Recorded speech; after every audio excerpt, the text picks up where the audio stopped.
Hello everyone, welcome to online classes.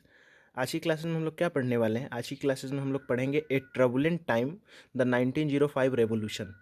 इससे previous classes में मैंने आपको ये बताया था कि कैसे सोशलिज्म की जो आइडियोलॉजी थी वो रशिया में इवॉल्व हुई और अपनी जड़ें जमा चुकी थी, और उस आधार पे अलग अलग पॉलिटिकल पार्टीज बन चुकी थी जो इस आइडियोलॉजी को सपोर्ट कर रही थी और चेंज की डिमांड कर रही थी, जिसमें मैंने बोल्शेविक और मेंशेविक और स्प्लिट भी हुई थी। वो मैंने आपको बताया था अलग अलग पॉलिटिकल पार्टीज़ के बारे में। अभी देखिए, इस वीडियो में हम पढ़ेंगे कि जो फर्स्ट अपराइजिंग हुई थी, जो फर्स्ट रेवोल्यूशन हुई थी, जिसे हम द 1905 रेवोल्यूशन बोला जाता है, तो उसके लिए एक जो बैकग्राउंड है, वो बैकग्राउंड क्या था, उसे हम इस वीडियो में समझेंगे कि क्यों ए ट्रबुलेंट टाइम बोला गया है, कैसे रशिया में सब कुछ ठीक नहीं चल रहा था, इकोनॉमिक कंडीशन हो या रशिया की जो पूरी सिचुएशन हो, कैसे क्यों ऐसी ए ट्रबुलेंट टाइम मतलब होता है कि सब कुछ सही नहीं होना, मतलब एक तरह से डावाडोल होना, हिलटा डुलटा रहना, मतलब ऐसी कुछ सिचुएशन ऐसी रही हो जिसे ट्रबुलेंट टाइम है। तो वो क्या है, वो सारा बैकग्राउंड 1905 रेवोल्यूशन का, मैं इसमें आपको एक ट्रबुलेंट टाइम क्यों लिखा है वो मैं आपको उसका सारा बातें समझा दूंगा कि क्यों एक ट्रबुलेंट टाइम बोला गया है। तो चलिए शुरू करते हैं। देखिए, सबसे पहले पॉइंट क्या है कि Russia was an autocracy. Russia क्या था? ऑटोक्रेसी मतलब क्या होता है? सबसे पहले ये समझिए, ऑटोक्रेसी मतलब होता है कि एक ऐसा सिस्टम ऑफ गवर्नमेंट जहाँ पर पावर जो होती है एक पावर मतलब एक व्यक्ति के हाथों में होती है और वही रूल करता है। जैसे राजशाही उसे बोलते हैं, राजतंत्र बोलते हैं, ऑटोक्रेटिक रूल मतलब राजा ही पावर सेंट्रिक होता है एक ही व्यक्ति के हाथों में, और वही किसी को भी वो कह सकते हैं किसी की बात नहीं मानती, और जो उसको समझ में आता है वो अपने हिसाब से रूल करता है। तो उस समय क्या था कि रशिया वॉज एन ऑटोक्रेसी। कौन थे रूलर? तो सार निकोलस टू थे, ठीक है। तो वो क्या थे? वो ऑटोक्रेटिक रूलर थे। The tsar was not subjected to parliament. और सार क्या थे कि सार ऑटोक्रेटिक रूलर थे, वो अपने उसको जो समझ में आता था वो करते थे। वो कोई भी पार्लियामेंट से वो सलाह मशवरा, उस समय पार्लियामेंट थी नहीं, और न ही वो पार्लियामेंट को उतना मतलब उसके टुवर्ड्स वो वर्क करना चाहते थे। अगर डिमांड भी होती थी कि एक पार्लियामेंट होना चाहिए जो क्या होना चाहिए, कंट्री में सारी बातों को अच्छे से, सिटीजन्स की बातों को समझे, लोगों की बात डिमांड को फुलफिल करे राजा के सामने, तो बोलते थे कि नहीं, कोई पार्लियामेंट नहीं होगी, हम क्या होंगे, रशिया में ऑटोक्रेटिक रूल होगी, जो मेरी मर्जी होगी, मैं जो समझूंगा वही क्या होगा, रशिया में होगा। तो इस तरह की शार निकोलस टू चाहते थे रशिया में। तो क्या इन सारी बातों से वर सिटीजन्स हैप्पी विद दिस? क्या सिटीजन्स लोग इससे खुश थे? तो आप ही को मैं पहले बता देता हूँ कि मान लीजिए कि अगर इंडिया में अभी ऑटोक्रेटिक रूल हो, एक ही व्यक्ति सारा रूल करे, और वही जो उनको इच्छा हो वो करेगा, जो आपको चेंजेस लानी होगी वो करेगा, लोगों से कोई मतलब एक तरह से बोलते हैं ना, लोगों की डिमांड फुलफिल नहीं होगी, तो क्या आप खुश हो पाएंगे? क्या मैं भी खुश नहीं रहूंगा, आप भी खुश नहीं रहेंगे? तो वही सिस्टम थी। तो आप समझ गए होंगे कि क्या लोग यहाँ खुश थे, were citizens happy with this? तो no, no liberal social democrats and social revolutionary wanted to end this system and demanded a constitution.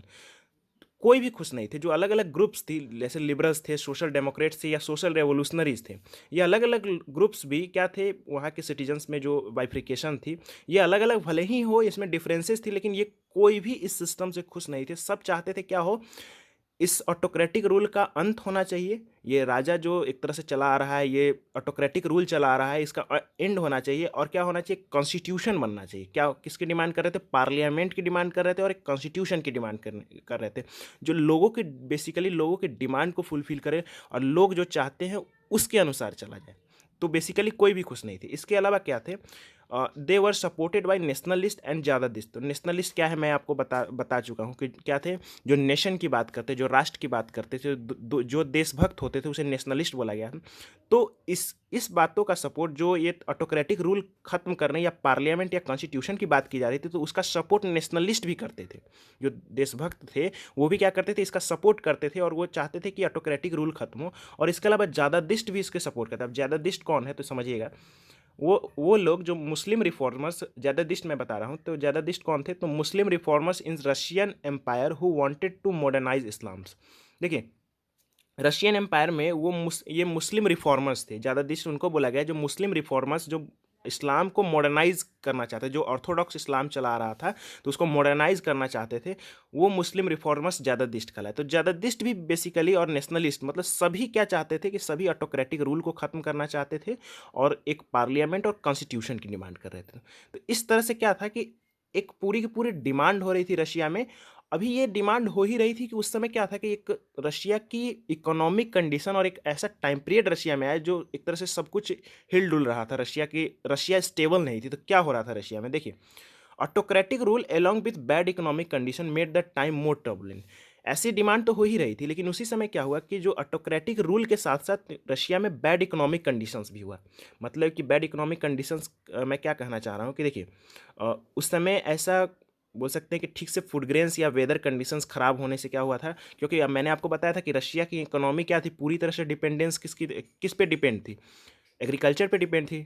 ठीक है, लेकिन कुछ बैड बैड हार्वेस्ट या बैड वेदर के कारण क्या हो रही थी, वहाँ पर ठीक से क्रॉप्स ग्रो नहीं हो पा रही थी या वो ख़राब हो गई थी, जिसके कारण वहाँ की इकोनॉमिक कंडीशन थी वो क्या हो रही थी, वो बहुत ही बैड हो गई थी, जिसके कारण उस समय के टाइम पीरियड और ख़राब हो गई थी, और रसिया में क्या थी, सब कुछ स्टेबल नहीं था और टाइम को और ट्रबुलेंट बना दिया। ठीक है, क्या हो रही थी, तो देखिए ड्यूरिंग 1904 में प्राइजेज ऑफ इसेंशियल गुड्स रोज।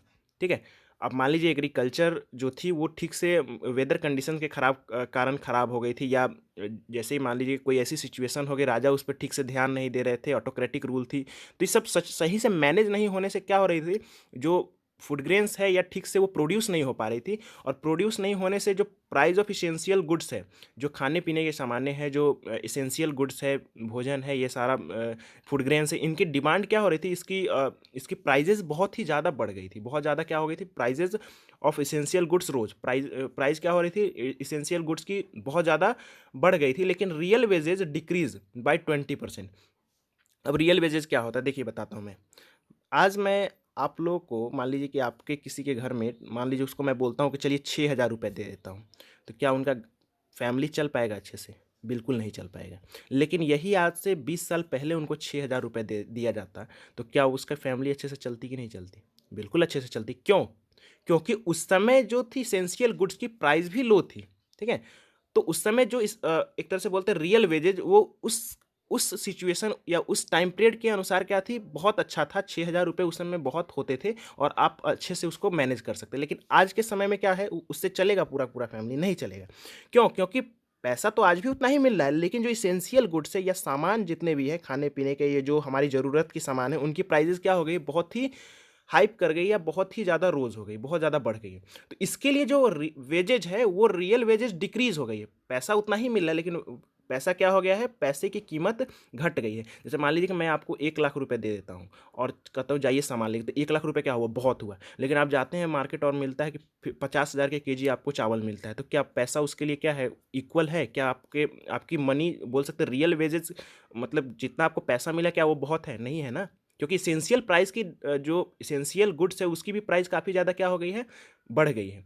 तो रियल वेजेस क्या हो रही थी, पैसा उतना ही मिल रहा था, लेकिन बिकॉज ऑफ इसेंशियल गुड्स, मतलब इसेंशियल मतलब खाने पीने के सामान, जो आपकी ज़रूरत के सामान की दाम बढ़ने के कारण जो पैसे हैं, जो रियल वेजेज होती थी, जो सैलरी होती थी, वो क्या हो गई थी, डिक्रीज कर गई थी। कितना डिक्रीज कर गई थी? 20% तक डिक्रीज कर गई थी। ठीक है, अभी देखिए इससे क्या हो रहा था, देखिए यहाँ तक मैंने आपको बता दिया, पर मैंने आपको क्या बताया कि मैंने आपको बताया कि रशिया क्या है, कि ऑटोक्रेसी थी रशिया में। ठीक है, सार निकोला वो कोई इस पार्लियामेंट को मानते नहीं थे, सिटीजन्स वहाँ खुश नहीं थे, अलग अलग जो एसोसिएशंस थी या पार्टीज थी वो डिमांड कर रहे थे चेंज के लिए, जिसमें नेशनलिस्ट और ज़्यादादिस्ट भी थी। और इसके अलावा इन सारी सिचुएशंस तो हो ही रही थी, चेंज की डिमांड हो रही थी, लेकिन उसको उस टाइम पीरियड को मोर ट्रबुलेंट क्या बना दिया, उसके बैड इकोनॉमिक कंडीशंस बना दिया। क्योंकि 1904 में इसेंशियल प्राइस की जो थी गुड्स की प्राइस काफ़ी ज़्यादा बढ़ गई थी, और वेजेज लोगों की रियल वेजेज वो डिक्रीज कर गई थी। कितना डिक्रीज कर गई थी? 20%। अभी देखिए इसी सब के कारण, अब मान लीजिए ये स्थिति है, और इसमें कोई आपको आकर क्या करते हैं कि कोई आपको ऐसा संभावना देता है या ऐसी बात करती है कि ये चेंज हम लाएंगे और सब कुछ मैं आपको अच्छा करके दूंगा, तो क्या लोग उनसे जुड़ेंगे कि नहीं जुड़ेंगे? तो ऐसा ही क्या हो रहा था, workers membership in workers association rose, मतलब अलग अलग वर्कर्स एसोसिएशन बन रही थी, वो बोल रही थी कि मुझे क्या करना है, इन सारी चीज़ों से मतलब बैड इकोनॉमिक कंडीशंस को चेंज करेंगे, रशिया में जो ऑटोक्रेटिक रूल है उसे चेंज किया जाएगा। ऐसी लोगों की डिमांड को राजा के सामने रखा जा रहा था, या मतलब इस तरह से डिमांड उठ रही थी, तो लोग उन मेंबर मतलब उन एसोसिएशन से क्या हो रहे थे, जुड़ते चले गए, और वर्कर्स मेंबरशिप बढ़ती चली गई, जिससे क्या हो गई थी, अब देखिए एसोसिएशन से काफ़ी जुड़ने के कारण उसकी पावर भी काफ़ी ज़्यादा गेन हो गई थी। मान लीजिए कि एक एसोसिएशन है और उस एसोसिएशन में पहले 10 आदमी थे और उसमें अब 10 लाख आदमी जुड़ गए, तो क्या पावर उसकी गेन हो जाएगी कि नहीं हो जाएगी? कहावत है ना कि एक एक एक लकड़ी से अगर एक गट्ठर हो जाए तो कितना पावरफुल हो जाता है पूरा। तो इस तरह से क्या हो रही थी कि एसोसिएशंस की पावर रोज कर रही थी, क्योंकि लोग उससे धीरे धीरे जुड़ते चले गए थे। और एक दिन ऐसे ही में अलग अलग एसोसिएशन बन चुकी थी, लेकिन एक दिन क्या होता, one day when 4 members of assembly of Russian workers were removed at Putilov iron works. एक दिन क्या होता है कि इसी में से एक एसोसिएशन है, प्रोमिनेंट एसोसिएशन, जिसका नाम लिखा हुआ है असेंबली ऑफ रशियन वर्कर्स। उसके मेंबर्स को पुतिलोव आयरन वर्क्स में से 4 मेंबर्स को हटा दिया जाता है। ठीक है, पुतिलोव आयरन वर्क्स में रशियन मतलब असेंबली ऑफ रशियन वर्कर्स के कुछ वर्कर काम करते थे इस आयरन वर्क्स में, और उसमें से इनके 4 मेंबर्स को हटा दिया जाता है। ठीक है, अब रिमूव कर दिया जाता है तो ये क्या करते हैं, ये राजा के खिलाफ स्ट्राइक करते हैं। अब इसमें राजा का क्या दोष? देखिए, इन ये मतलब इंडस्ट्री जितनी भी होती थी तो इंडस्ट्री क्या करती थी, एक तरह से अपनी मनमानी करती थी, और राजा भी इसको एक तरह से होता है, इन पे कोई रूल नहीं बनाते थे, देखरेख नहीं करते थे राजा, क्योंकि राजा को इनसे इनकम होती थी।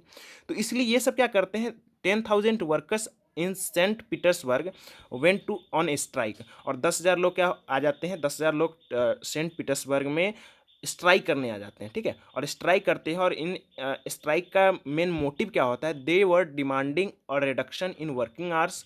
और ये क्या करते हैं, जो 16-16 घंटे आप काम करवाते हैं, उनकी डिमांड रहती है कि क्या करना चाहिए, वर्किंग आवर्स कम कीजिए 8 घंटे तक, और नेक्स्ट डिमांड रहती है इंक्रीज इन वेजेज, उनकी वेजेज बढ़ाइए, जो सैलरी मिल रही है, क्योंकि इसेंशियल गुड्स की प्राइस बढ़ रही है, तो आप मेरी भी सैलरी क्या कीजिए, इंक्रीज कीजिए। And improvement in working condition, और जो वर्किंग कंडीशंस है, जो सैनिटेशन प्रॉब्लम है या जो भी प्रॉब्लम्स है, हाउसिंग प्रॉब्लम है, तो उनकी वर्किंग कंडीशंस भी इम्प्रूव होना चाहिए। तो 2 डिमांड्स थी, याद रखिएगा।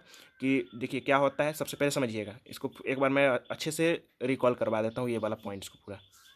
देखिए, ऑटोक्रेटिक रूल हो रही थी रशिया में, लेकिन बैड इकोनॉमिक कंडीशंस क्या कर दी थी, टाइम को और ज़्यादा ट्रबुलेंट बना दी।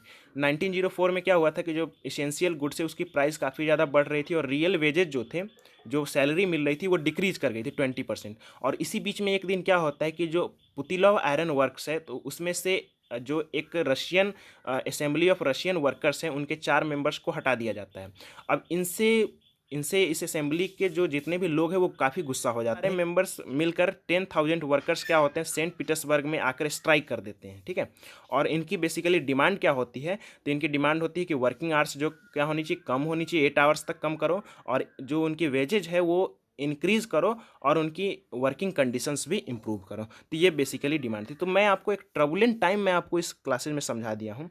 अब इस ये जो एक स्ट्राइक है, इसे आप ध्यान रखिएगा, जो सेंट पीटर्सबर्ग में स्ट्राइक हुआ था, 10,000 वर्कर्स आकर स्ट्राइक किए थे, इसे आप याद रखिए, क्योंकि नेक्स्ट क्लासेज में मैं आपको जो बताऊंगा 1905 से जो हुआ था रेवोल्यूशन, तो उससे पहले एक ब्लडी संडे घटा हुआ था, जो कि बहुत इंपॉर्टेंट हो जाता है। इस पर डायरेक्ट क्वेश्चन आ जाता है कि what do you know about bloody Sunday. ठीक है, ऐसा क्या हुआ था ब्लडी संडे में, तो वो मैं आपको पूरा बताऊंगा नेक्स्ट वीडियो में। आपको यहाँ तक एक ट्रबुलेंट टाइम जो है पूरा मैं आपको बता चुका हूँ कि क्यों ट्रबुलेंट टाइम बोला गया है रशिया में, क्या ऐसी सिचुएशन हो रही थी रशिया में जिससे रशिया को में उस समय ट्रबुलेंट टाइम बोला गया है, कि सब कुछ मतलब स्टेबल नहीं था रशिया में। ठीक है, यहाँ तक आप लोगों को कोई डाउट्स नहीं होगा।